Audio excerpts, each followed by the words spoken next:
Trial Attorneys is committed to standing up for families like yours and fighting to get you the justice you deserve. The consultation is free. They don't get paid until you do. If your loved one has been harmed in a nursing home, don't wait another day.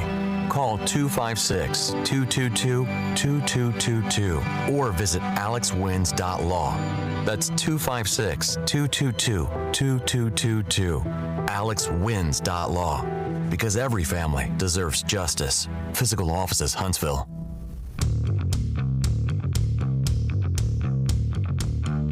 The Yaffee Program on WVNN.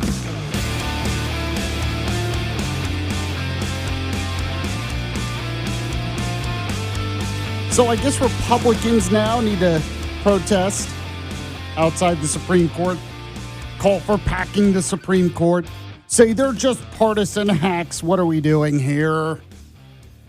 It's funny, you're not hearing that. You're not hearing that from Democrats. Look, I told everyone, the idea that this court is just a partisan bench rubber stamping everything Trump wants to do, the idea of that was always absurd. The best example I can give you was the tariff stuff. Trump wanted his Liberation Day tariffs, and the Supreme Court went against him months ago on that. And I'm pretty sure they're going to go against him on birthright citizenship, even though they shouldn't. They have now gone against him on mail-in ballots, and they have gone against him on the Federal Reserve.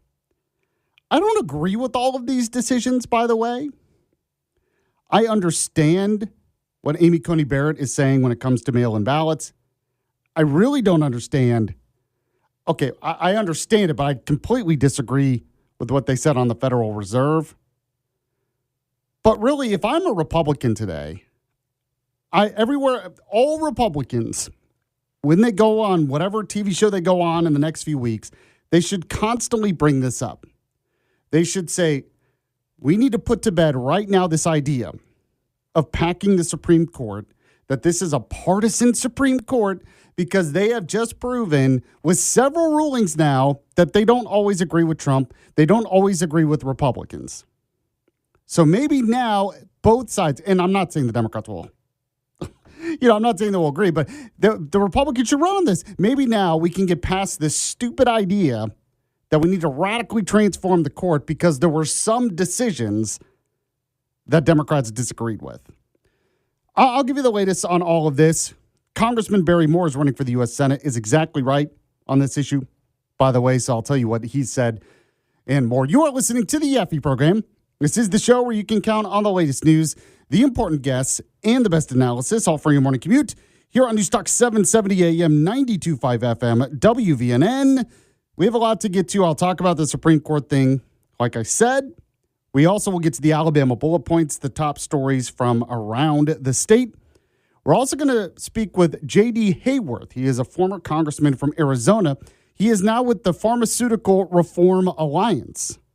So we've had this back and forth, this issue when it comes to how to lower prescription drugs in this country, our healthcare system, all the problems. We talked about that a lot on this show. And pharmacy benefit managers, laws have been passed and everything. So we'll get his take on all of that coming up at the bottom of the hour. Later on, yes, I will give an update on what's going on in Iran. In fact, we're going to speak with an expert with the Heritage Foundation. Today, it's going to be Mike Jerrigan. He is a national security foreign policy expert. We have a deal between Israel and Lebanon, which might be a good deal, and Rubio was instrumental in working that out. But we still have this memorandum of understanding where apparently Iran at least doesn't understand it. I mean, maybe there was something lost in the translation because they're constantly going against it still.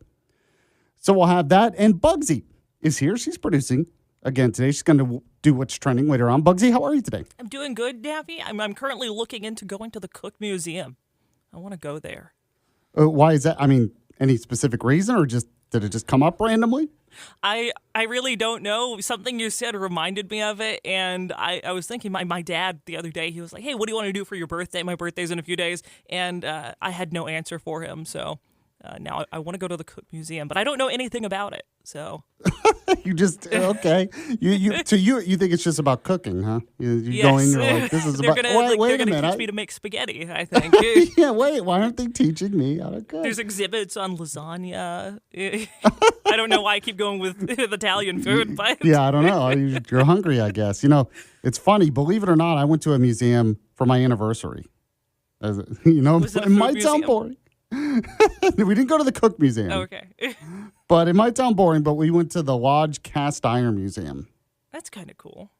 And well, the reason we went is because apparently 6 years, the item, the gift is supposed to be iron. Like, how Oh, each yeah, year has yeah, a that makes theme. sense. Oh, you So should've- 6-year anniversary is iron. So we went to the Cast Iron Museum. You should have in gone to the Sloss store. Furnaces instead in Birmingham.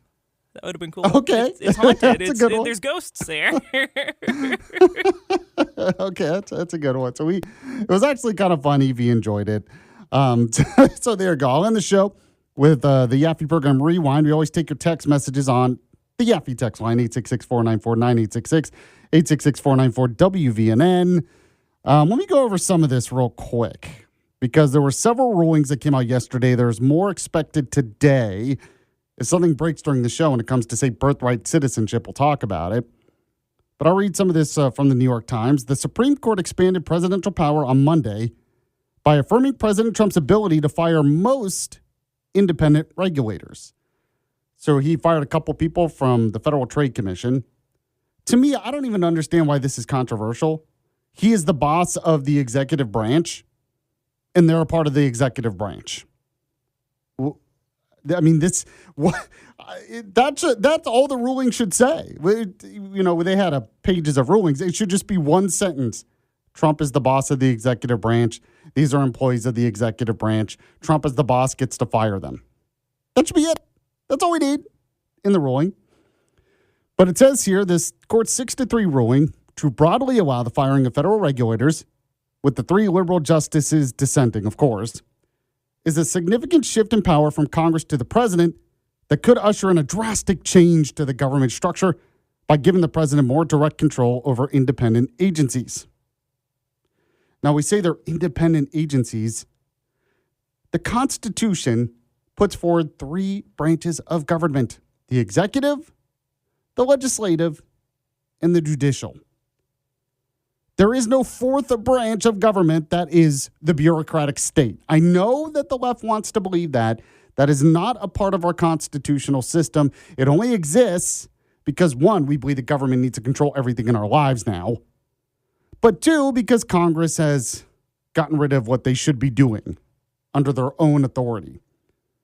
So they've just given it over to bureaucrats. Well, you're giving it over to the president by doing that. But there was one issue where it really doesn't make sense. And a lot of people are kind of confused by this. Because as I mentioned, it gives the president the ability to fire most independent regulators. Which one is he not allowed to fire? He cannot fire a governor on the Federal Reserve Board. He can't fire someone on the Federal Reserve. This makes no sense to me. Are we now saying that the Federal Reserve is a 4th branch of government under our Constitution?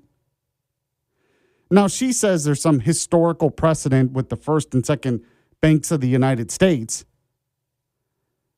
But I mean, there's also precedent of a president just shutting that down completely. But the idea now that so we have independent agencies, we're giving power back to Congress, we're giving power back to the president, except for the Federal Reserve. That's different. I don't, why? Oh, because it's more important. That's basically the answer. That doesn't seem like a good answer to me. Now, the one that Congressman Barry Moore has been talking about has to do with mail-in ballots. And really, his response is right. So there's 2 things Republicans should be saying today if you want to respond to Supreme Court rulings. 1, you should be saying that this proves that this is not some kind of partisan court that just rubber stamps everything Trump wants, because obviously they're not. But the second thing, and Trump said this as well, is that this is why you should pass voter ID law. This is why you should pass the SAVE Act. And they're right. They're right about this. So President Donald Trump said on Truth Social He said, in light of the tremendous loss in the Supreme Court today concerning voters' rights and the fact that people's votes are allowed to be counted long after an election is over, it is more important than ever to pass the Save America Act. He's right. So Barry Moore responded to Trump's post. Now, Moore, as you know, he's running for the Senate. He's in Congress right now. He voted to pass the SAVE Act in the House. It's now being held up in the Senate. We talked about it. But Barry Moore said, the president is right. If the courts won't require ballots to be counted on Election Day, then Congress must step in. I am calling on the Senate to pass the Save America Act now. Now, he wants to blow up the filibuster to do it. I've already explained the votes aren't there. They're just not there to blow up the filibuster. It's just not going to happen. Now, Barry Moore also said this. He said the U.S. Senate must pass the Save America Act. 80% of Americans support voter ID, and without secure elections, we don't have a republic. When I get to the Senate, passing this bill will be one of my top priorities, which is a good thing to campaign on. He's exactly right here. Now, when it comes to mail-in ballots, President Donald Trump, he talked about this yesterday. Go on and play Trump Cut 1 for me, Bugsy. The mail-in ballot ruling, which was a little bit surprising, gives people more time to vote illegally, let's say. But the SAVE Act is even more important. Photo voter ID and no mail-in ballots unless you're in the military, disabled, you're ill, or you're away, or even on a vacation. We're being very open about it. It's pretty easy. All right, there you go. But of course, Democrats, and it's so funny to hear this because they're saying it's the right ruling. These same people have been talking about radically reforming the Supreme Court, saying over redistricting, they're just Trump surrogates at this point. All of a sudden, there's a ruling that, kind of makes sense and they agree with. You don't hear that tune. So this is what we do now. We disagree with something. We want to radically transform it. That's the response. But go and play Hakeem Jeffries. He's the House Minority Leader reacting to this ruling. The Supreme Court did the right thing with respect to preserving each state's ability, consistent with the United States Constitution, to manage the electoral process. All right. It's funny, too, when they talk about state. Now they love themselves some state rights, too. Oh, now when the states are allowed to screw up elections, that's when they love states' rights. Once they, we don't want the state to have rights in so many other things, but if we want the state to have a right to screw up elections, just want to point that out. But they're right. Two things Republicans should be saying in response. One, this is absolute proof that the court is fine the way it is. We should keep it at 9. We don't need to radically transform it. And two, yes, it is more important than ever to pass the Save America Act because states, especially Democratic states, are screwing up our elections with this mail-in ballot nonsense. If you want to weigh in, if you agree or disagree with me, you can tell me. We have our Yaffee text line, 866-494-9866, 866-494-WVNN. Right now, I got to weigh in on my good friends at the Huntsville Men's Clinic. They're celebrating their 5-year anniversary. They're part of a team that's treated Alabama men for ED and low testosterone for almost 15 years. And, something's changed this past year as well. They have new options. They have really taken care to another level. So I want you to go and see what's new by giving them a call, 256-368-0333, 256-368-0333, or go to HuntsvilleMen'sClinic.com, HuntsvilleMen'sClinic.com. It's only $99 for that testosterone and PSA test, and you get your numbers in about an hour. So every visit includes an ED evaluation, not because something's wrong, but because keeping your levels healthy is one of the best ways to make sure you don't have these problems. And there's preventative care to keep it that way. So contact the Huntsville Men's Clinic, HuntsvilleMen'sClinic.com, 256-368-0333. When you call them, let them know you heard about it from Yaffee. Back in a moment here on the Yaffee program. It's the Yaffee program on WVNN.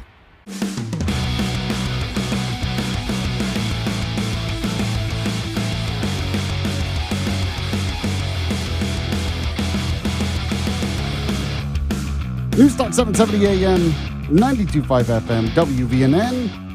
We're back here on the Yaffee program. I am, yes, Alabama's voice of reason, Huntsville's conservative conscience. By the way, coming up at the bottom of the hour, we're going to speak with J.D. Hayworth. He is with pharmaceutical reform. He wants reforms to our healthcare system and prescription drug prices. He's a former congressman from Arizona. So we'll talk to him in a little bit. Right now, though, let's get to those headlines. We have the Alabama bullet points. Alabama Bullet Points. Today's headlines from around the Yellowhammer State.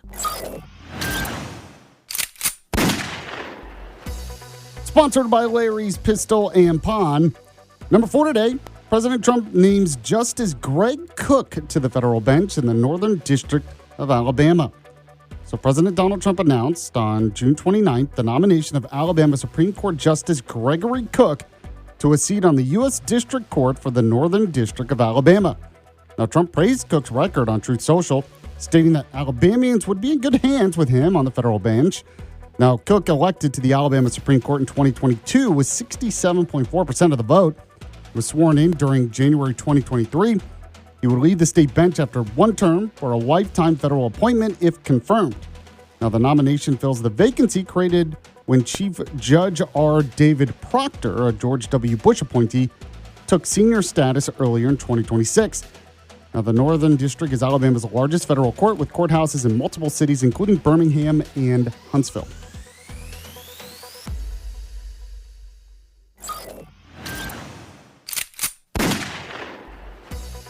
Number 3 today, President Donald Trump signs Katie Britt's Lulu's Law, completing a 2-year push born from an Alabama shark attack. So President Donald Trump signed Britt's Lulu's Law a couple of days ago, establishing a federal system that adds shark attacks to the list of emergencies eligible for wireless emergencies alerts issued by the FCC, allowing timely warnings to beachgoers when waters become unsafe. The legislation, authored by U.S. Senator Katie Britt, as I mentioned, and carried by House Representative Gary Palmer, was inspired by the 2024 shark attack on an Alabama teenager, Lulu Gribben, near the Gulf Coast, along with a separate attack the same day on Elizabeth Foley.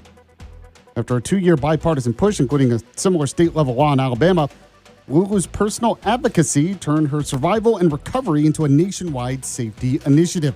Now, Britt Palmer and Lulu's family praised the law as a common-sense measure to protect families at beaches.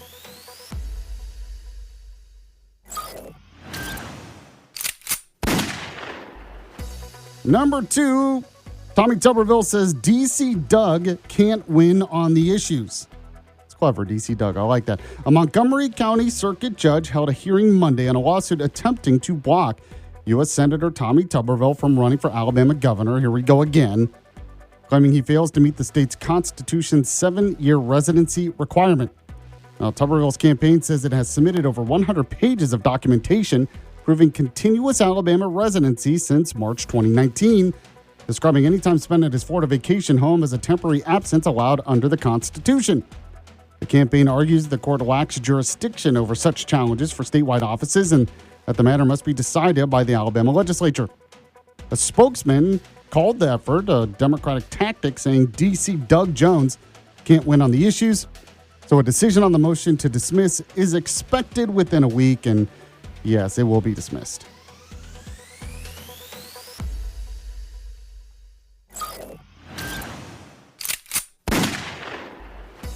Number 1 today, Congressman Barry Moore says the U.S. Supreme Court ruling on mail-in ballots shows the need for Congress to step in and pass the SAVE Act. So U.S. Representative Barry Moore, the Republican nominee for the U.S. Senate in Alabama, also urged Congress to pass the Save America Act following the Supreme Court's 5-4 ruling that upheld states' ability to count mail-in ballots postmarked by Election Day but received afterward. Now, Moore, aligning with President Trump, warned that the decision increases risks of election fraud and delayed vote counting. He called on the Senate to act quickly, stating that if courts will not require ballots to be counted on Election Day, then Congress must step in. So he's pushing the Safeguard American Voter Eligibility Act. It would require proof of citizenship for voter registration, photo ID when casting ballots in federal elections, and an end to mail-only registrations to bolster election security ahead of the midterms. Maybe we need to add some other provisions as well in response to this ruling. The bullet points brought to you by Larry's Pistol and Pawn. Now, they're located in Madison off Greenbrier Exit 3, next to the big Rusty Water Tower over there. They have so much to shop for, and you should go today. And in fact, as we're celebrating America's 250th anniversary, one thing, if you're a proud American, you believe in the Bill of Rights, the Constitution, you believe in the Second Amendment. Well, they believe in the Second Amendment as well at Larry's Pistol and Pawn. And they sell a lot of new firearms, used firearms, ammunition, accessories, and so much more. And you can check out Larry's Firearm Collection Museum as always, which is awesome. Go to Larry's Pistol and Pawn today, pistolandpawn.com as well. And when you do, let them know you heard about it from Yaffee. Back in a moment on the Yaffee program. You're listening to Yaffee on WVNN. You didn't start a business just to keep the lights on. You're here to sell more today than yesterday. You're here to win.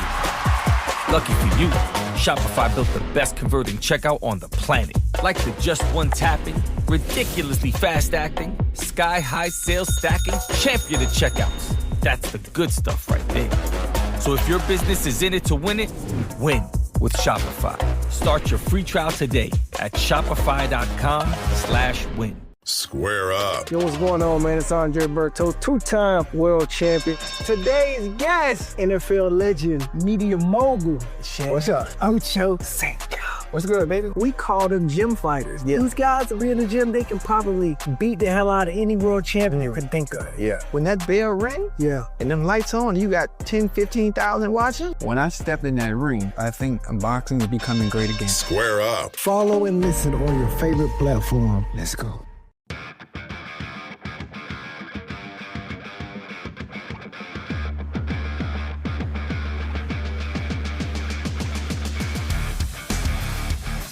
Welcome back to the Yaffee program. Yeah, we're here on News Talk 770 AM, 92.5 FM, WVNN.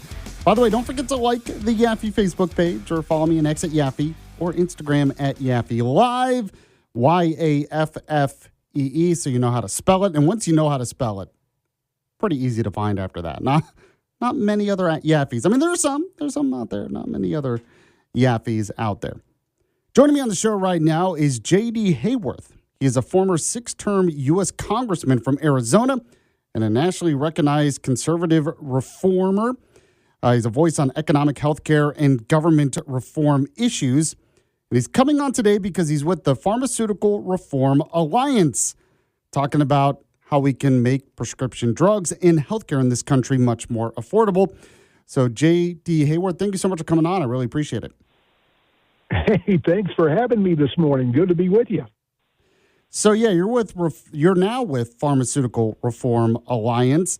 Talk about the organization and what the mission is. Well, Pharma Reform Alliance is a nonpartisan organization, people from across the political spectrum.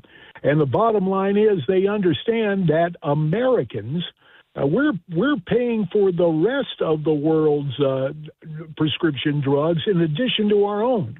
On average, we're paying 3 times as much as other prescription drug takers in other developed countries. And not to put a partisan cast on it, we give President Trump some credit for a year ago issuing his executive order for most favored nation status. And it flips what was going on all the years I was in Congress, a classic Trumpian move. Instead of naming the Chi-Coms or some other nation most favored nation in terms of trade, President Trump has said, hey, let's make the United States the most favored nation, and let's guarantee that Americans are not paying 3 times as much as the rest of the world. Bring those costs into line. And so as a group, we have a website that'll tell your listeners a lot more, pharmareformalliance.com, because all the topics we take up, so much going on, it'll behoove your listeners to go there after our conversation. Yeah, I mean, you talk about some of the reforms on the federal level, especially under President Trump through executive orders. We've also had the issue of pharmacy benefit managers on the state level. It's been an issue in Tennessee. It's been an issue in Alabama. Is that something that your group looks into at all, the issue of pharmacy benefit managers?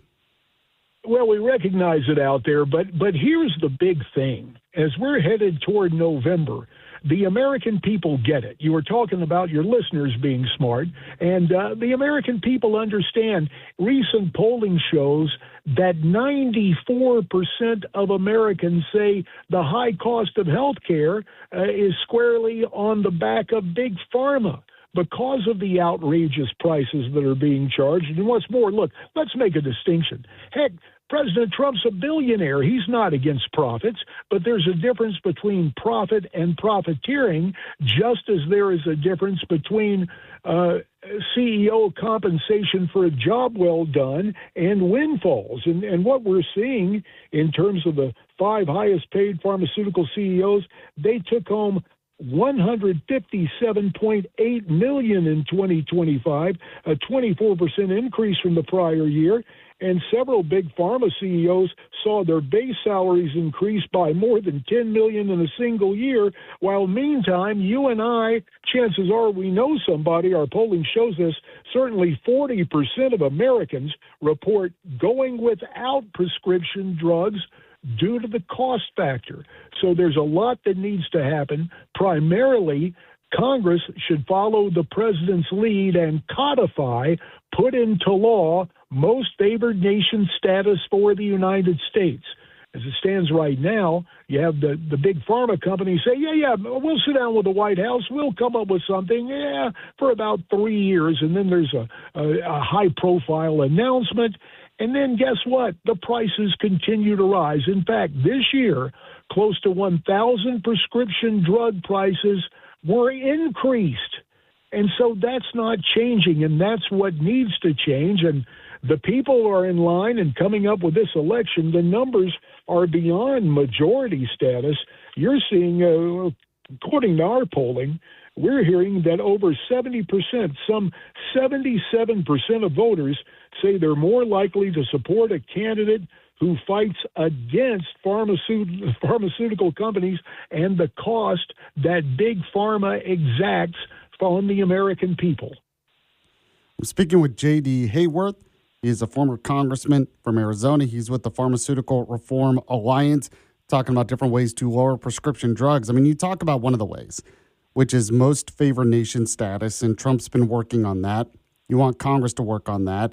You talk about how it's really a bipartisan issue, where people on both sides realize this is a problem. One of the issues, though, that I see anyway, is you have two different solutions. You know, there's one solution, kind of a free market solution, different ways to make it more competitive.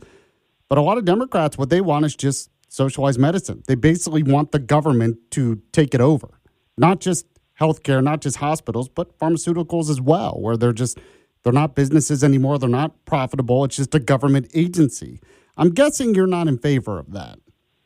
No, that's not on my plate of the way to get things done. No, you touched on it in passing when you mentioned the first alternative, which is to enhance competition. And a lot of things can happen to do that. We can, within our intellectual property laws, we can change it so what's called patent thickening goes away. Every kind of advantage to change and hang on to the intellectual property rather than getting to generic drugs. I mean, you and I have heard for the better part of 3 decades, generic drugs, they're bringing down costs. But when medicines come online and that particular formula is tied up for years and years and years, and there are new means of doing that, that's a huge problem in terms of affordability. But make no mistake, heading into November, affordability is number one on the consideration sheet of voters, and it should be with members of Congress and with Republicans in the majority, with Jason Smith running the Ways and Means Committee, with the U.S. Senate still in the hands of Republicans. There is a chance to adopt free market reforms, but also to say we as a nation are going to favor America and Americans. Just like in terms of our national security, where we've been paying the bill for Europe and everybody else, we're not going to do that anymore. the American taxpayer should not be funding public research on one hand and then being told, oh, with the prices you're paying, a good chunk of that goes to research and development. No, what we're finding in the latest numbers is, in fact, that the big pharma companies are spending more dealing with their shareholders, and we can understand, again, that, but they're not devoting the money to research and development they claim. Right now, it's a cycle of going out and buying smaller companies and swallowing their innovation up and then hiding it and trying to delay it getting to market for the American people. And hey, we haven't even talked about the huge cost of advertising. Look, free speech is free, but not when we're paying for it.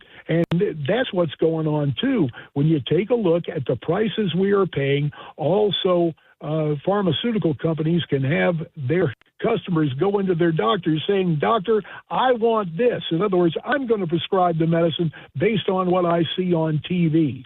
And that has to change as well. Only the United States and New Zealand are the nations that allow over-the-air television and radio advertisements for prescription drugs.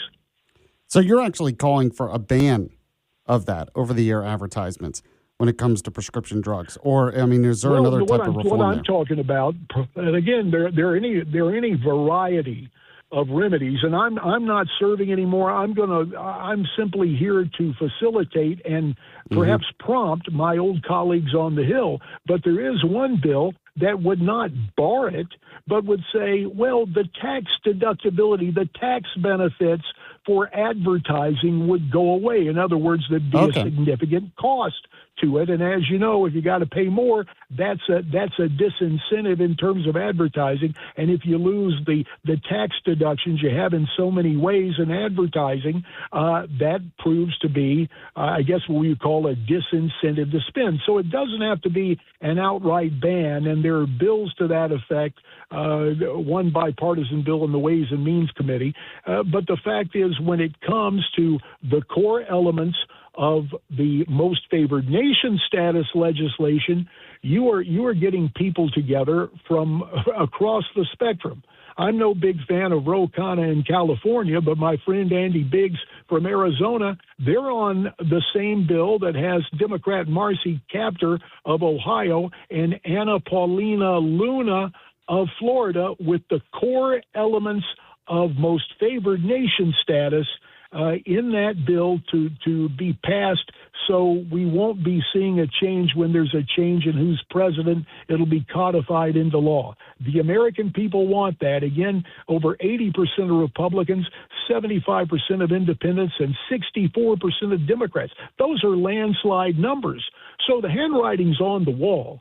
And if Congress wants to do something to help the American people, they'll codify most favored nation status.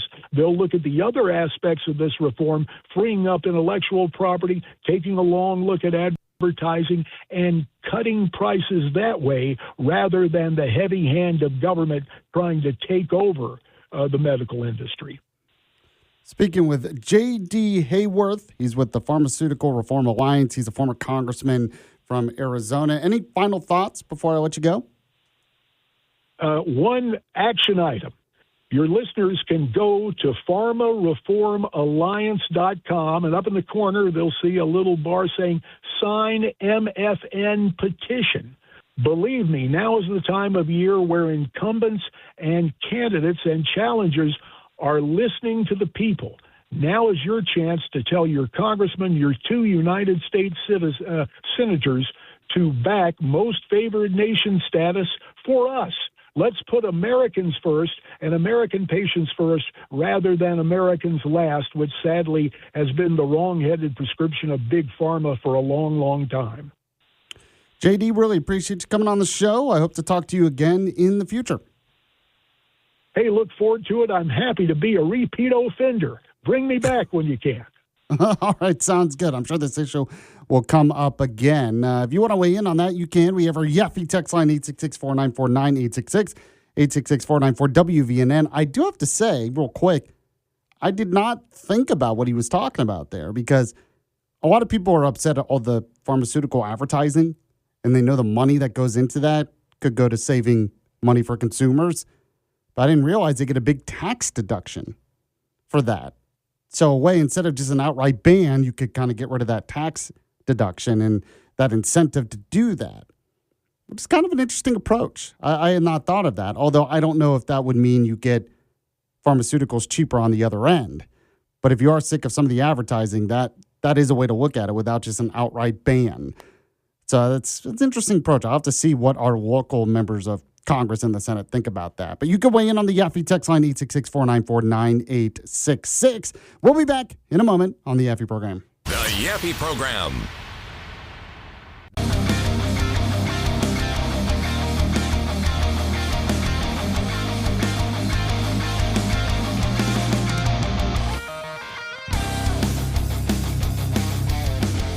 We're back here on the Yaffee program, News Talk 770 AM, 92.5 FM, WVNN. I told you that there'd be some breaking news when it comes to the court during my show, and there definitely is. Not too surprising, but the Supreme Court has rejected Trump's bid to curb birthright citizenship. But the Supreme Court, which I think got it wrong here, and I'll have to look more into the ruling. I mean, this is just happening. I'll give you the details here in a moment. But they also said states have a right to ban males from competing in women's sports and female sports. So they got it right there. But let me look at this. So I just saw, this is just coming in from, I'm going to read this from the Wall Street Journal. It says the Supreme Court on Tuesday struck down President Trump's attempt to curtail birthright citizenship, a rejection of his most aggressive crackdown on illegal immigration. The decision rebuffs Trump's bid to upend the deep-rooted understanding that virtually everyone born on American soil is automatically a U.S. citizen. That understanding, Chief Justice John Roberts wrote, was enshrined in the Constitution in 1868, he says, which it was not, but okay.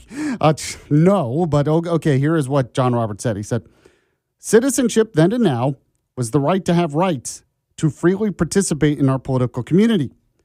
The framers of the 14th Amendment extended that promise to every free-born person in this land. We keep that promise today. Now, let me read some of this here. The case challenged an executive order that Trump issued on the first day of his second term.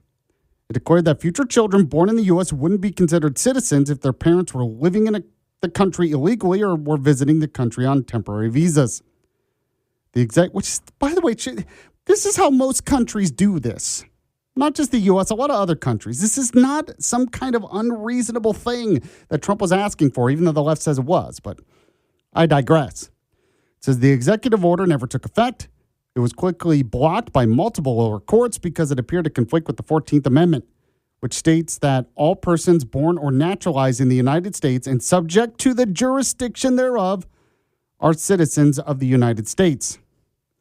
Now, the executive order also seemed to contravene an 1898 Supreme Court decision that confirmed that U.S.-born children of immigrant parents are entitled to American citizenship. I just have to remind people, you have to look at the text of the law, but you also have to look at the original intent. The original intent of the 14th Amendment, pretty obviously, was about making sure slaves and descendants of slaves were considered citizens. And when I say slaves, I mean former slaves. It was after the Civil War. It was to make sure former slaves were not denied citizenship. It had nothing to do with this idea that people visiting on vacation could have babies, and because of that, their kids now are citizens. That's absurd. It was never meant to be that, and it's been twisted since that. But you have to understand, when you're talking about John Roberts and maybe some of the other justices, they believe in precedent over what the law actually says and means in certain cases. So this was one where they looked at what the law said, but Justice Roberts also looked at precedent. He didn't want to upset precedent in this regard, even though it should have been. So that's the breaking news. That's really the big one. But there is another one as well where it says states can, so this is a good news story here, but it says Supreme Courts uphold state restrictions on transgender athletes. The decision will let 27 states keep bans on transgender women and girls playing for female sports teams. So the Supreme Court ruled Tuesday that states can ban transgender women and girls from playing on female sports teams, a bitterly fought issue that has been a political and cultural flashpoint. As you know, the court ruled against two young athletes, one now in high school, the other finishing college, whose sex was recorded as male at birth, but who identify as female. Justice Brett Kavanaugh wrote for the court on this one, said the Constitution does not require that schools determine eligibility for women's and girls' sports based on gender identity rather than biological sex. So this is a good victory, but neither of these are surprising. We kind of expected the court to go this way in birthright citizenship, but I do disagree with the court here. And once again, another example that this court is not just a rubber stamp for Trump, even though the Democrats, they're going to have a hard time saying that now. I just have to say. We'll be back in a moment on the Yaffee program. It's the Yaffee program on WVNN. Square up. Yo, what's going on, man? It's Andre Berto, two-time world champion. I fought. I loved it. I really wanted to do that sit-down from a fighter's perspective. My G. What's going on? Caleb Platts. What's going on, my boy? Now you got a chance to really draw in your audience, to let them see who you are. I've had to have a lot of internal talks to say, do I even want to carry on? As fighters, we know what time it is. Like I think the time is now. Square up. Follow and listen on your favorite platform. Let's go.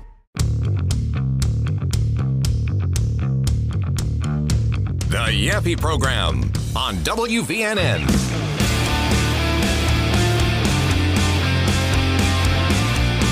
Still have lots of good to here on News Talk 770 AM, 92.5 FM, WVNN. We covered a lot in the first hour, Supreme Court stuff, a lot of other stuff as well. If you missed it, well, I'm not doing it again. I'm not going to do it again.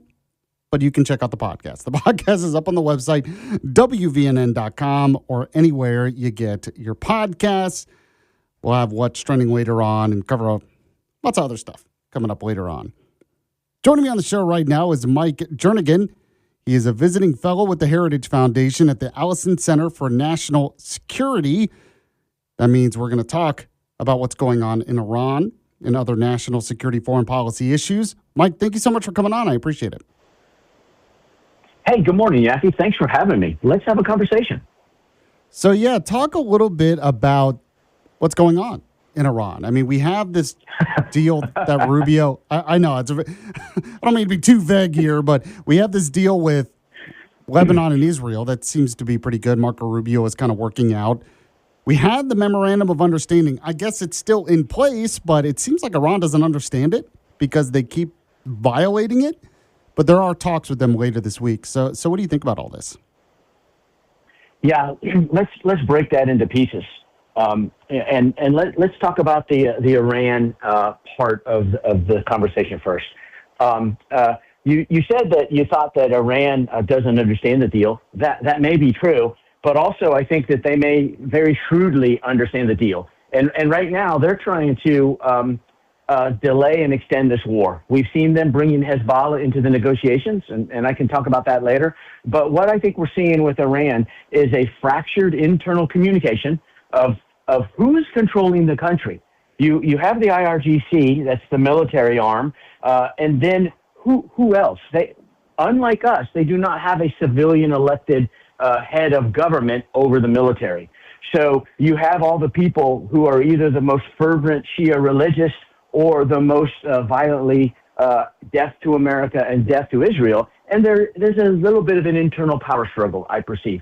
And so what is happening is Iran is trying to show its Gulf neighbors and its internal population that they are still, let's call them tall and strong people, able to influence the world.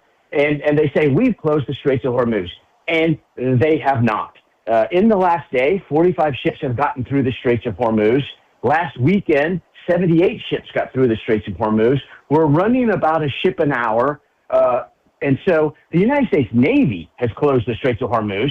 And with the blockade lifted against Iran, they're letting the Iranian commerce come through.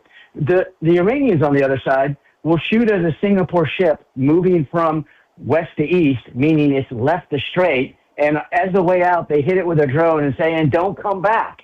And believe me, that ship owner and that ship company are like, yeah, well, I don't need to take my 2 million barrels of oil from you. I'll go to another port.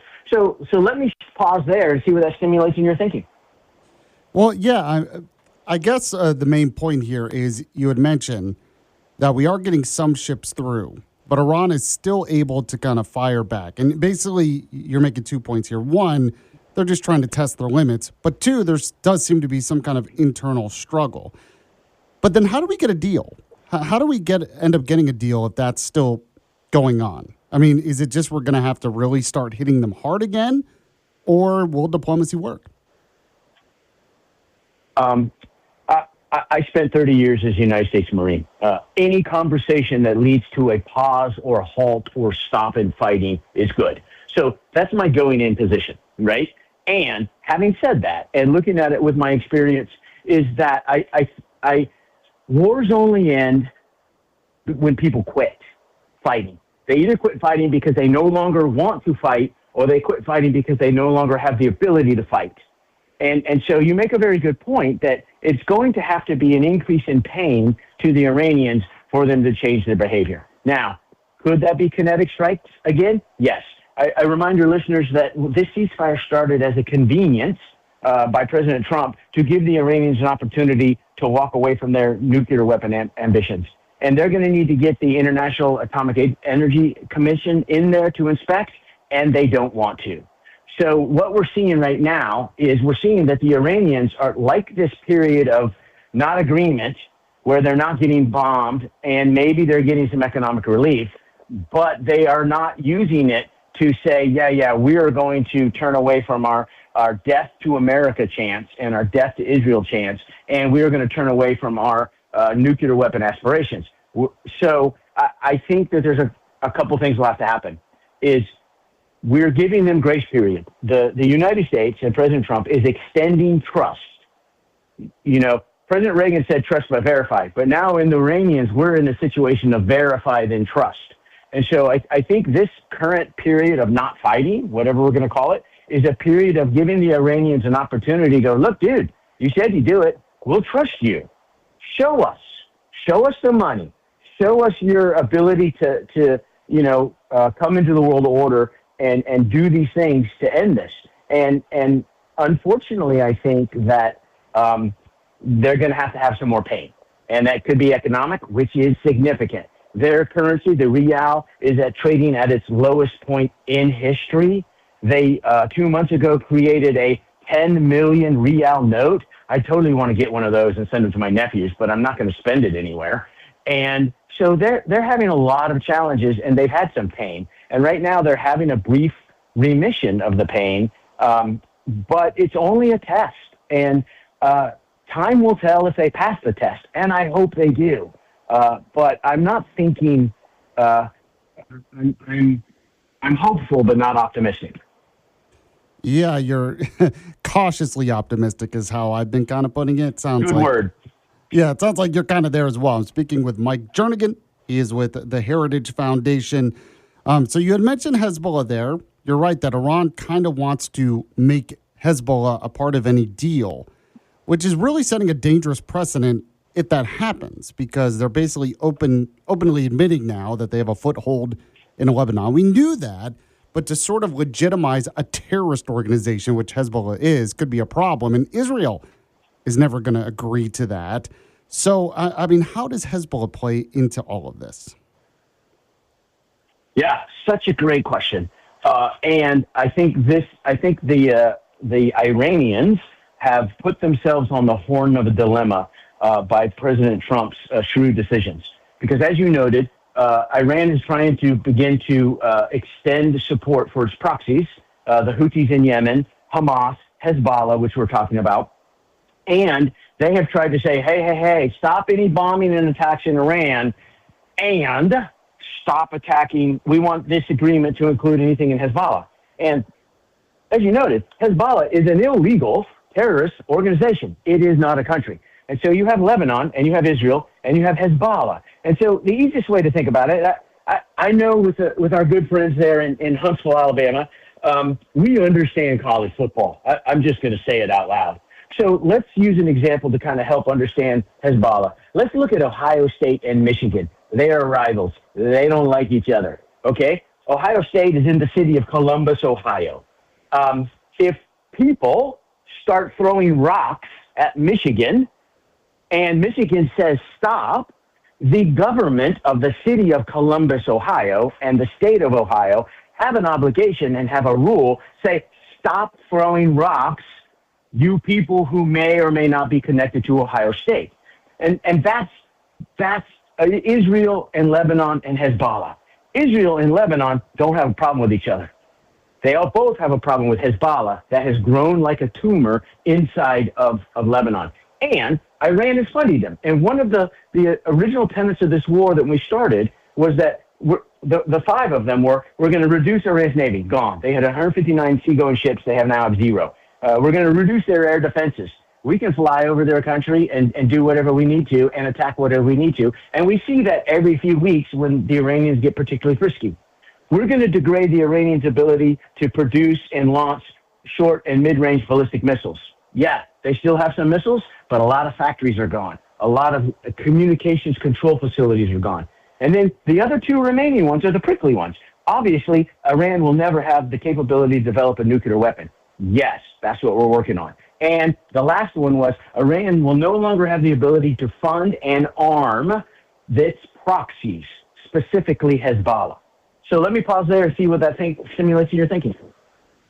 Yeah, well, I think you make a good point there. I'm speaking with Mike Jernigan. He is with the Heritage Foundation. Hopefully, then, that can be the end result, because Iran is trying to make Hezbollah basically a part of the deal where it's the opposite of what you said, where they can still exist. And hopefully we're not going to buy into that game, and it looks like we're not. Before you go, though, I did want to ask you real quick on kind of another subject here. There has been a lot going on between Ukraine and Russia, where it seems like Ukraine is getting the upper hand here. Is there anything new there? Do you think this conflict could be ended anytime soon? Yes, it's going to end, and the question is whether it's soon. The Ukrainians have done a remarkable thing with advancing drone technology and advancing innovation on the battlefield. They are literally letting the people that are fighting design the weapons, produce the weapons, and pick the targets. And then they have let's call it a scholarship fund. They have funding that if you have a good idea and it gets approved and you use it, and then it shoots a tank or what we've seen this last week, an extensive attack on the Russians' strategic fuel reserves. And so, yes, to answer your question, I think the Russians are going to run out of money and interest to keep this war going. And we have to remember, Ukraine is fighting for its survival. Ukraine will cease to exist as a country if they lose this war. That's a lot of motivation. And so that's what I think is going to happen. I think the Ukrainians are going to try to outlast the Russians and make it so painful to the Russians that they're going to quit. And oh, by the way, the Iranians are paying attention. And they're like, hey, we have seen if we can make it too inconvenient for a war in America, they'll quit, and then we can still go back to having our nuclear weapon. So we'll have to see what happens. Yeah, it's actually a really good point. We can't send that message to Iran. Exactly. Ukraine is dealing with that, sending that to Russia. We can't be like Russia and just give up in that regard. I understand the point you're making there. Mike Jernigan, really appreciate you coming on the show. I hope to talk to you again in the future. Thank you so much for your analysis. Hey, thanks for having me. Have a great day. All right, you as well. If you want to react to any of that, we have our Yaffee text line, of course, 866-494-9866, 866-494-WVNN. We'll be back in a moment on the Yaffee program. You're listening to Yaffee on WVNN.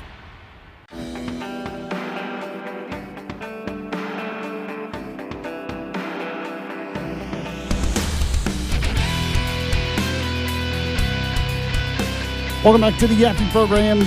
News Talk 770 AM, 92.5 FM, WVNN. Glad you joined the show today. Yeah, it's revolution in common sense. What can I say? All right, so I want to. We were talking about Iran in the last segment. We still have a memorandum of understanding where nobody understands. There isn't an understanding. The understanding is that Iran doesn't really have an understanding. And they want to constantly use the threat of striking the Strait as leverage to get what they want. And I see no evidence they're going to stop this anytime soon. Now, I'm not the only one. Former Secretary of State Mike Pompeo was also a CIA director before as well. He was on Fox talking about this. I tend to think he's right. I've been saying for a while we're going to have to use more force. He puts it in a much better way, actually, than I think I would. So go ahead and play Mike Pompeo. Cut one for me. Look, I think it's worthy to go there and have the conversation. I guess that's fine. But if anyone thinks that you're going to find an Iranian moderate or an Iranian IRGC member who thinks that the last 47 years have been a mistake, I've just never seen that in my time in government service in the House or as the CIA director. These are theocrats. These people they have an ideology that is deeply buried. They are not turning over a new leaf. They fundamentally believe the United States should not exist and Israel shouldn't either. So I remember when Trump was trying to make a deal with Kim Jong-un in North Korea. And a lot of people were against that because they're like, well, you can't change him. You're just legitimizing him. And there was a point to be made there. But I remember at the time I was saying, look, let's try this. I didn't see him as someone who was like an ideologue. Like the leader of North Korea, from what I've seen, he's just a tyrant. Yes, he's a ugly tyrant. But it didn't seem like he was bent on some type of religious ideology. So I thought maybe, we could flatter him. Maybe we could try to make a deal. Maybe we could play on his ego. Didn't really work in the end, but I was a little more optimistic. But we're kind of trying that same approach here. It's not going to work with Iran. You have to understand that these leaders, they are bent on a religious ideology. Now, as our guest in the last segment said, maybe there's a split when it comes to the leadership. But the reason the split exists is there are people in the military and the Revolutionary Guard and the government who believe death to America. They want to keep fighting. They want to keep trying to kill Americans. That's what they want. They want a nuclear weapon. They want all of those things. They want to support terrorism. They believe they can win. So even if there are some in the government who are reasonable, it seems like there are enough who are not and are not ever going to be reasonable. Go and play Mike Pompeo cut 2 for me. Look, my guess is that there are many different voices, not about the ultimate goal, the destruction of Israel and the United States, but about the tactics, how to get there. To your point, to delay, to play this out, to pretend, we're going to get this done and we'll wait for President Trump to leave. We should have our eyes wide open. The Iranians are no more going to allow free and open access to the Strait of Hormuz than a man in the moon. They think they have an economic leverage on the United States of America. They believe they have the military capability to do that. And so we're going to have to go pry this out of their hands through use of force. I see no other way to achieve what is the proper objective for our mission, and the one that President Trump had laid out since the beginning. So I do like how he put it. Let's pry it out of their hands. I like that. We're going to pry this out of your hands, all right?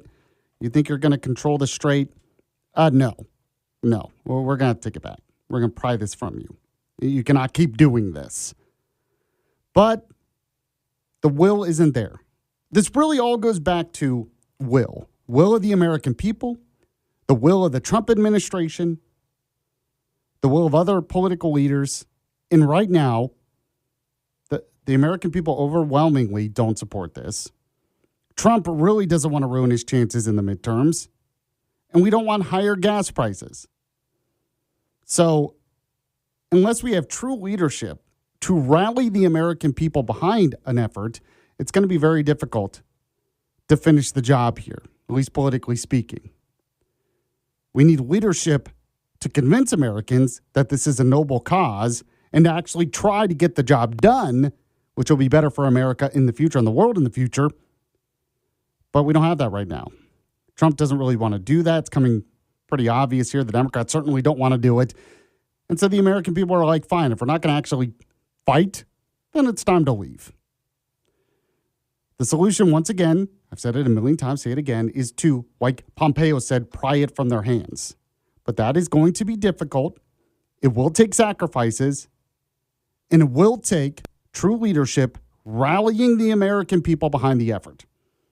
And it doesn't seem like we're willing to do that.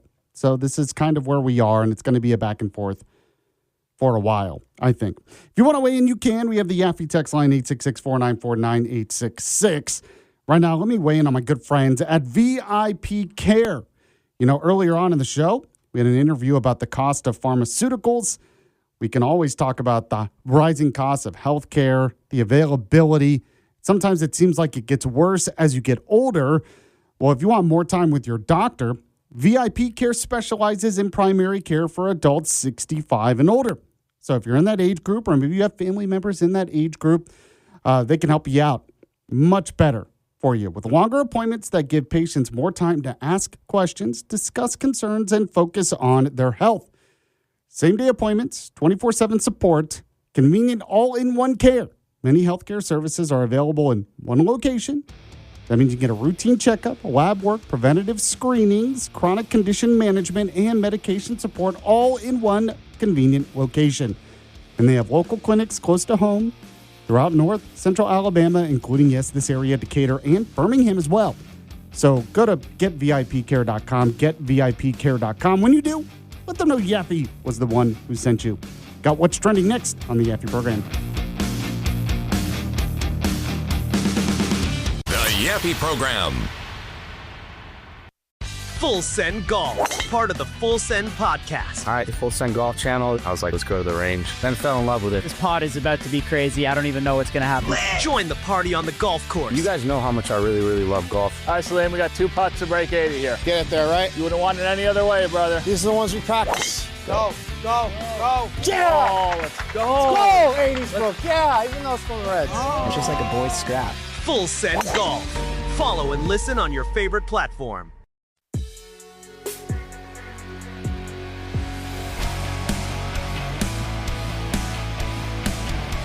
We're back on the Yaffee program. This is News Talk 770 AM, 92.5 FM, WVNN, doing my part to make radio great again. By the way, Bugsy, I have great news for you. Really good news. You're going to like it. I feel like I won't. No, you really will. As you know, my mom is your biggest fan. Yes. She is your biggest fan. She has confirmed with me that she's going to be sending me Mr. Pibb. Yes, I from am so Florida. excited. I need my Florida Pibb. So after she sends it to Florida Pibb, after she sends it to me, I'll try to get it to you. What, are you going to drink it? I get Could you one imagine? can. That would be so mean if she sent me Mr. Pibb for you and I'm just like, oh, I'll just have some here. I don't even like Mr. so Pibb. thirsty. I don't even like Mr. Pibb. It'd be extra mean if I did that. Have you tried the new one, though? I have not. No. Why didn't you try one when you got it for me last time? I don't know. I've just never been a huge fan. Yeah, because it tastes better now. Oh, okay. I guess I will try one. So if there's one missing, when she gets you this 12-pack, and there's one missing, it's because I tried one. How much does one cost out of the 12-pack, do you think? I don't know. 25 cents? No, that's probably too cheap. I expect like 2 quarters in there. All right. Other than that, I mean, that's the biggest news of the day, right? Other than that, it's time for What's Trending with Bugsy. Keeping you up to date with all that's trending in your world. Oh, they have the internet on computers now. You guys know how to post videos to Facebook? It's What's Trending. Sponsored by Coleman Furniture Market, located in the heart of Coleman, Alabama. Yes, you can still catch out their big 250 anniversary sale as they celebrate the 250th anniversary of America. The way they're doing that, you get $250 off. That's right. If you spend $1,776, see what they did there, $1,776. Anyway, if you spend that, you can get $250 off. Now, they already have great deals, so you're going to save even more money on top of that on a new recliner, maybe a new couch, maybe you need a new coffee table. They have that. Maybe a new bookcase. They have those as well. Anything you need for your home is available at Coleman Furniture Market. Go this week. Check out this amazing sale. Save some money, and they can deliver to anywhere in the state of Alabama, by the way. Save some money, and when you do, let them know Yaffee was the one who sent you. All right, Bugsy, what's number 5 today? Number 5 today, Yaffee. Do you have a garbage disposal? I do, yes. When's the last time you cleaned it? Oh, it's been a little while. Are you supposed to use lemons or something? I really don't know, but it is. So yours needs to be cleaned. I don't have one, okay? I think they're terrifying, so I don't have one. You're scared of them? Yes, That's funny. very. Okay, good. Okay, go ahead. Is it cleaning garbage disposal Yes, day? it's National Clean Your Garbage Disposal Day, so I'm sure Well, I most... actually might tell Steffi to do that. You won't do it yourself. Just Steffi, do this. Steffi, clean our garbage disposal. No, me. I'm going to use the excuse that I'm scared. I'm too That's scared. smart. That's really smart. You should You just have be to like, do I it. never thought about it before, but now I'm terrified, so I need you to do it, Steffi. You know, when I first moved to Huntsville, they redid, we moved into an apartment, and they had just redone these apartments. But when they redid it, they took out the garbage disposals in the redo. Good. So it was supposed to be newer, and you didn't get a garbage disposal. Good.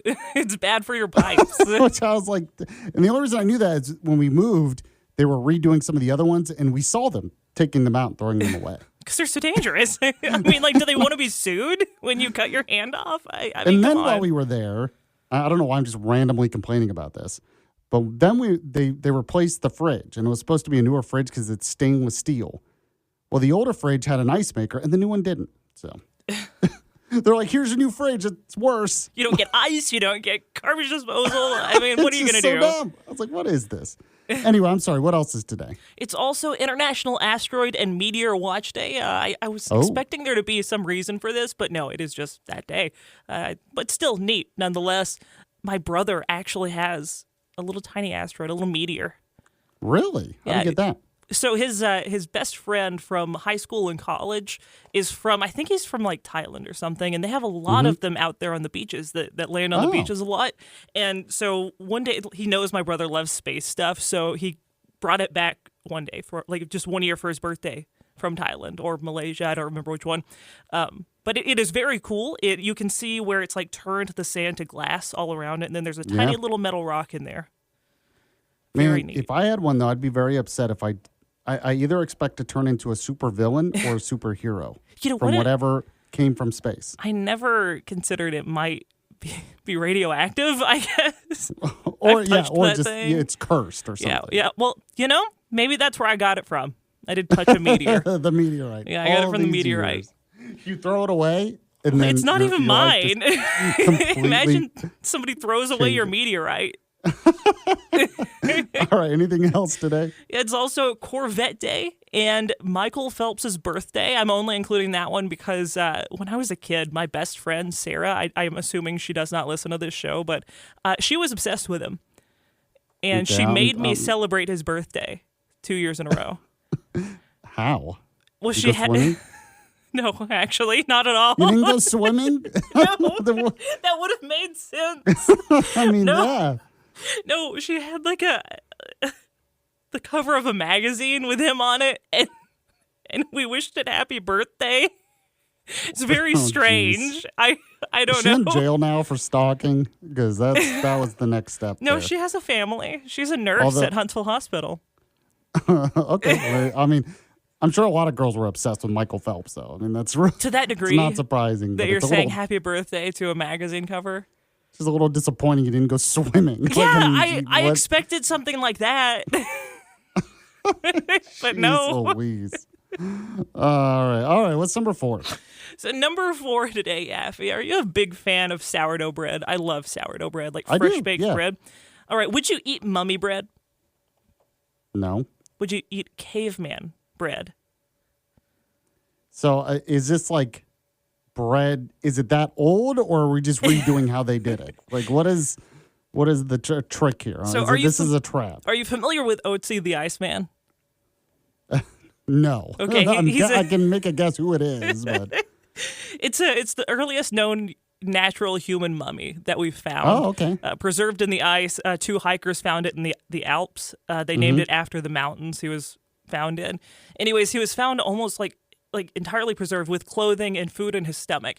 And so because of that, they also found yeast in his gut and on his skin. And when researchers told us about this, we didn't know they made the bread, but they were like, yeah, and we made bread with it, and it tasted really good. the cavemen had it right. Yeah, the cavemen had it right. I don't know if Before they were all making the preservatives. bread. Is that what it is? In there preservatives back then? Well, then how is he preserved so well? Yeah, that's a good point.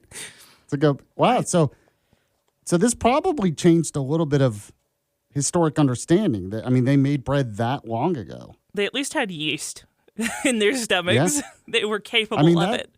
I bet anthropologists were fascinated by that. Honestly, but I think I would try it. I don't know why you wouldn't try the bread. So, well, I wasn't sure. I thought maybe it was like old bread. We're just eating some of the frozen bread from thousands of years No, that's ago. gross. You're just saying they made new bread that was like it. Yeah, and they said the rise was fantastic and it was very, very good. I will try that. Would you try the mammoth meatball? Yeah, that does sound good, actually. You would try Sounds like some off the mammoth Flintstones, but that is so gross. They, I don't think they ever found anybody to eat it because they were afraid we didn't have the right enzymes in our stomachs and that it could kill us. Oh, geez. So I guess the mammoth meatball might take you out. Maybe that's what the appendix was for. Maybe it was. We finally figured it out. To eat mammoth. Yep, to eat mammoth. All right, what's number 3? So number 3, a total shift over here. Users on Facebook and Twitter have been sharing what they thought was peak luxury when they were kids, like signs of luxury. Oh, okay. So first, did you have any like stairs in somebody's house, a second story, stuff like that? What was like one thing? Probably my friend's dad had a convertible, and I remember thinking that was like that's rich people stuff, right? Yeah, that was really cool. I always thought people who had packed lunches were rich. Really? Yes. It was always kind of the opposite for us. If you had money to buy lunch at school, that was seen as rich. You got the free lunch. Yeah, I got free lunch. So I always assumed people that like could afford like $5 a day, like, man, that's rich. That's rich for sure. Oh. Sad. Okay. Jeez. Luckily, I wasn't the only one that thought that because somebody else in this did as well. Other people said HBO. They said kids who watched Fraggle Rock were rich. I agree. I could see that. That is for sure a sign of it. Yeah. Olive Garden is one of them. Olive Garden? Yep. Wow, I didn't think that. Okay. Name brand cereal, getting clothes from the mall, braces. Yeah, I could see that. Braces I agree with because I was supposed to get braces and we couldn't afford them. So I guess it's a rich people thing, right? I'll just get like back alley braces though. You remember those? I'll just get some of those. It's fine. Do I remember back alley braces? It was like last week I told you about back alley braces. And that's right. You did tell. I thought you meant like when I was a kid. Yeah, don't you remember back alley braces when you were a kid? When people were operating on kids in alleys? Oh, my God. No, name brand cereal, though, summer vacations outside of your home state, getting a drink besides water, I assume at Olive Garden as well, cable in general, having your own room, having a trampoline, a basketball goal, having... Jeez, I guess I was rich. Yeah, I know. Reading this, I'm like, man, I was rich, except for I didn't have matching pajama sets. Did you? That's a rich people thing. No, well, did I? I don't... Maybe I did when I was little, but not... I don't know. Like with a nightcap and the little candlestick, the slipper. yeah, I don't remember that. No. I think I had like superhero pajamas or something.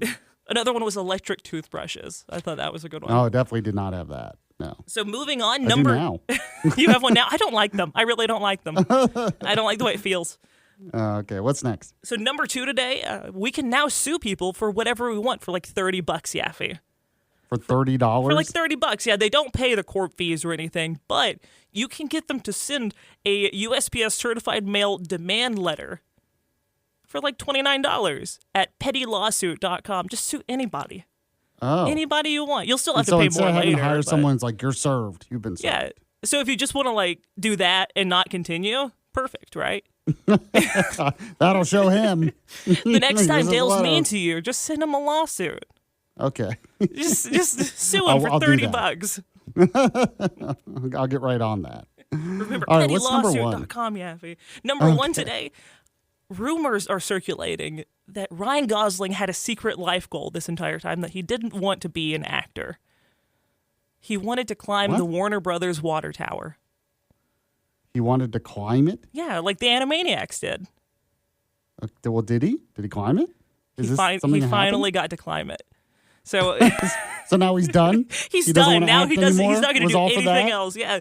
Yeah. So Oh. apparently he's been trying to do this since he was 16 at one point. I think he got arrested for it, but not charged with anything.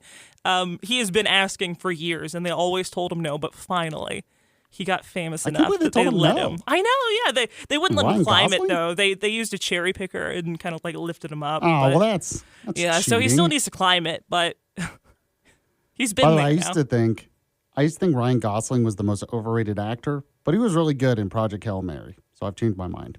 Is that movie good? I've been thinking about Oh, it's seeing really that good. movie. Yeah, What I exactly enjoyed it. is it about? Like, what's it about? What's it? You have to take a break, Bugsy. I can't explain the whole movie right now. Yeah. We'll be back in a moment on the Yaffee program. It's the Yaffee program on WVNN.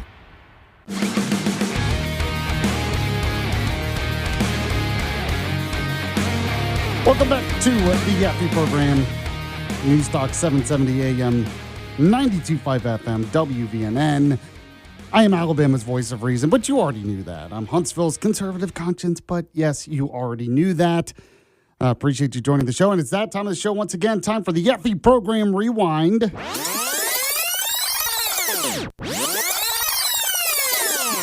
And the rewind is brought to you by Jay's Appliance Outlet. Go to Jay's Appliance Outlet today if you need a new, maybe a refrigerator.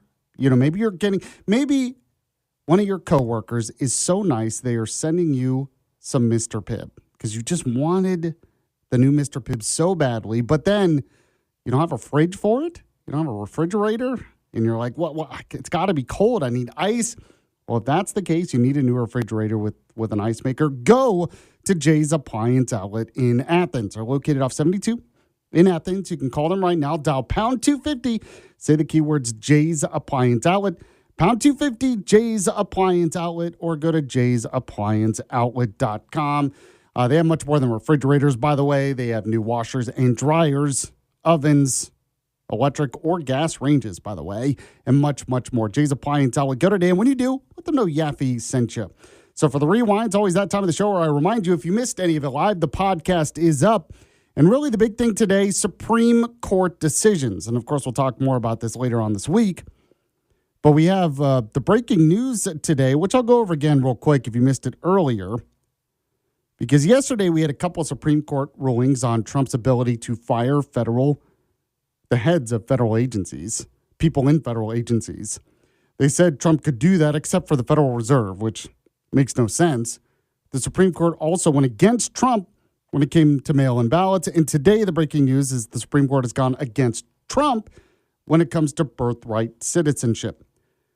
Basically keeping it the way it is. We're still going to have anchor babies. We're still going to have this problem. I guess the only way to fix it now would be through a constitutional amendment, which probably isn't going to happen. I completely disagree with this ruling. Yeah, I know I'm not a legal expert. I'm not a member of the Supreme Court, but it seems pretty obvious to me that when the 14th Amendment was put in place, that had nothing to do with allowing people visiting here or illegal immigrants to have babies and then they're just automatically citizens. But it also seems pretty obvious to me that Justice Thomas, or actually Roberts, not Thomas, Roberts, Justice Roberts, believes in precedent on this more than what the law actually says in the original intent. So this is where we are on that. The good news, though, is the court did say that states are allowed to ban transgender athletes. So a biological male cannot compete in female sports. That's a state rights issue. It's up to the states. And the court got it exactly right there. So we talked about that. We also spoke with J.D. Hayworth. He is with, he's actually a former congressman with Arizona. He's also with a group trying to reform pharmaceutical prices. And we talked about what makes prescription drugs so expensive right now in this country and different ways to fix it. So if you missed that interview, the podcast is up. Then we spoke with Mike Jenigan. He is with the Heritage Foundation. And basically, we talked about Iran and foreign policy and everything else. He's a foreign policy, national security expert.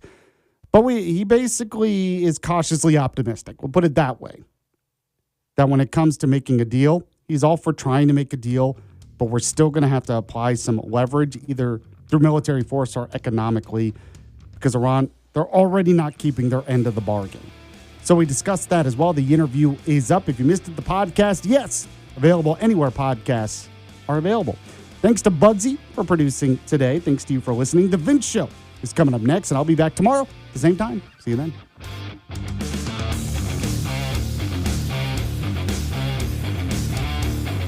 You're listening to Yaffee on WVNN. This isn't your average podcast. We threw like a spontaneous party out of nowhere. It was crazy. This is Full Send. Drake weekend in Toronto. That's like, imagine telling me that like 10 years ago. That's yo, you're going to rip with Drake for his album launch release party in Toronto. Like, I'm not passing that up for anything. Join the party. She went to Met Gala. He went to the game. What is the Met Gala? Ridiculous. I think it's an excuse to dress up like an idiot and go to a ball. The Full Send podcast. Oh, we're ready. Follow and listen on your favorite platform. This isn't your average podcast. You like party? This is Full Send. Join the party. So you guys launched the Nelk Love Island. Congrats, boys. It was good. Big production, dude. Like 5 years ago, we could do that easily and it'd be crazy when we're partying, but when you're like in your 30s a little bit. Well, that's why you barely show up to set, day 2. Just a few hours tardy. Steiny wanted to be the host of the show, too. It's like, why didn't you let me be the host? It's like, bro, you showed up 6 hours late every day. I had a girlfriend. The Full Send podcast. Follow and listen on your favorite platform.